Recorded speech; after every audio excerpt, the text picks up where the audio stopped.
এই ফার্মের মাছ আর মুরগি খাওয়ার যুগে আমি কিন্তু একদমই দেশি ফুড লাভার্স। আমার এখনও মনে পড়ে আমাদের বাসায় কখনো ফার্মের মুরগি থাকতো না। আমার দাদু তো একদমই পছন্দ করতো না, আর আব্বু সেই রকম কখনোই চাষের মাছ কিংবা ফার্মের মুরগি এসব আমাদের বাসায় আসতো না। সব সময় হচ্ছে আমাদের বাসায় দেশি মুরগি আনা হতো এবং আমাদের বাসায় আব্বু নিজ হাতে জবাই করতো।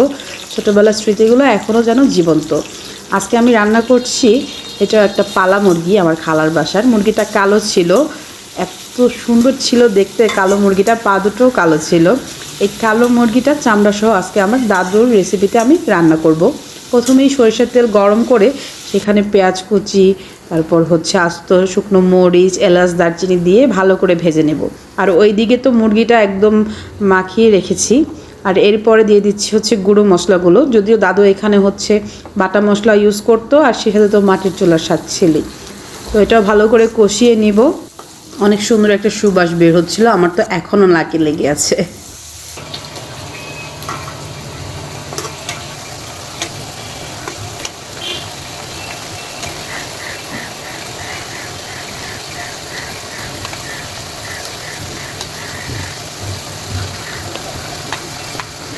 মশলাটা কষে আসলে তেল ছেড়ে দিবে, আর তখনই হচ্ছে মুরগির মাখিয়ে রাখা মাংসগুলো দিয়ে দিতে হবে। এভাবে মোটা চামড়াওয়ালা দেশি মুরগি খেতে আমার আব্বু অনেক পছন্দ করতো।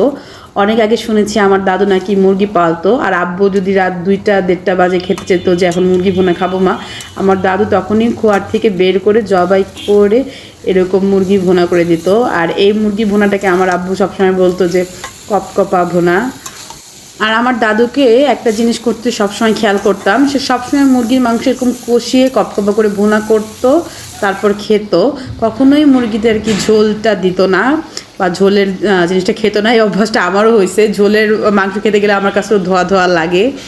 এই তো মুরগি থেকে অনেক পরিমাণে তেল বের হয়ে গেছে, কারণ চামড়াটা অনেক মোটা ছিল, মুরগিটার যথেষ্ট পরিমাণ তেল ছিল। খুব সুন্দর একটা সুবাসে চারিদিক মোমো করছিল।